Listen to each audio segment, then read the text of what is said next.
10% of the population is able to lose about 7% of their total body weight with diet and exercise alone. So if that's the case, what else do you need to do to lose weight? Are the new weight loss drugs right for you, or is there something out there else that you can use? Well, in tonight's special report, our Sylvia Perez weighs some of your options. I weighed 310 pounds and I wanted to lose 150 pounds. Hillary Miller says she was looking to lose half of herself when she began working with Dr. Neha Shah in 2019. I've talked to doctors before about weight loss, and the answer was always, well, just diet and exercise. Diet and exercise just didn't work for me. I really wanted to have surgery because I felt like the point that I was at in my life, it being very hard to go up the stairs, being very hard to really do anything, that my only option was surgery. But Dr. Shah had another plan in mind. Obesity medicine as a practice has changed dramatically over the last 10 years. She says the number of weight loss options for patients has grown, and there is no one-size-fits-all approach. Through my weight loss career, I will say the patients who are most successful in the long term have some form of hybrid approach. For Hillary, that meant not only diet and exercise, but also going to therapy and taking the medication phentermine.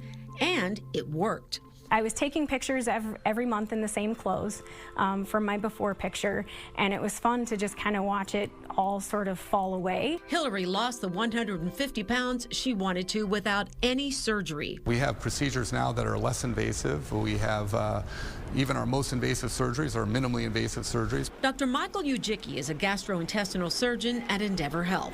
He says some of those minimally invasive weight loss procedures provide more weight loss for patients than medication. They also have the added bonus of a quick recovery time. The endoscopic sleeve gastroplasty is one of those non-surgical procedures that I was mentioning. It's completely through the mouth, incisionless. We started doing it in 2016. We were the first in Illinois to do it. We're one of the first in the country to do it. And when it comes to deciding between a weight loss procedure and a medication, you might not have to choose. Ujicki says a lot of patients qualify for both, and that it's not uncommon to take a multi-step approach to losing weight. We treat other diseases. Some cancers we treat with multimodal therapies, meaning that it's not just surgery, but it's surgery and chemotherapy. And I see treating obesity very similarly. Multimodal therapy actually tends to be better than just one or the other.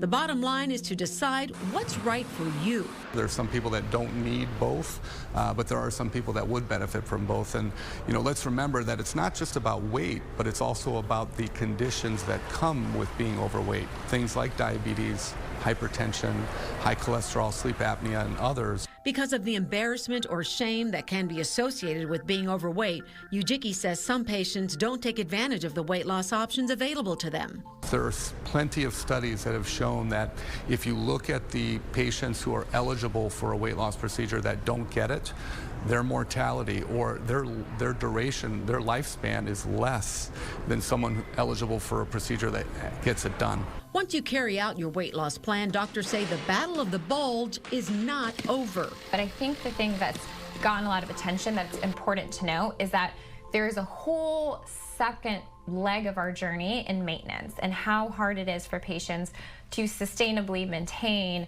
weight loss above 5 to 10%. Shaw says patients who've had bariatric surgery tend to be successful in keeping off the weight if they have a team support system. She also notes that even though you've had surgery, your hunger can come back 2 to 3 years later. I tell patients how you lose the first 30 pounds in your weight loss journey may be completely different in medication or surgical approach to how you're going to maintain that weight loss or continue to lose. For Hillary, the maintenance part of her weight loss journey has been a bit bumpy.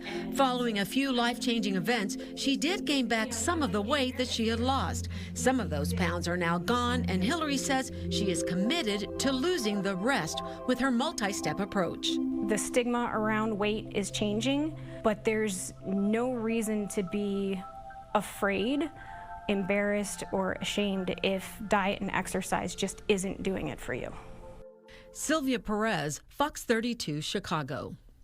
And she looks great. Hillary also says following a hybrid weight loss plan did feel like a lot in the beginning, but she knew it was something she had to do.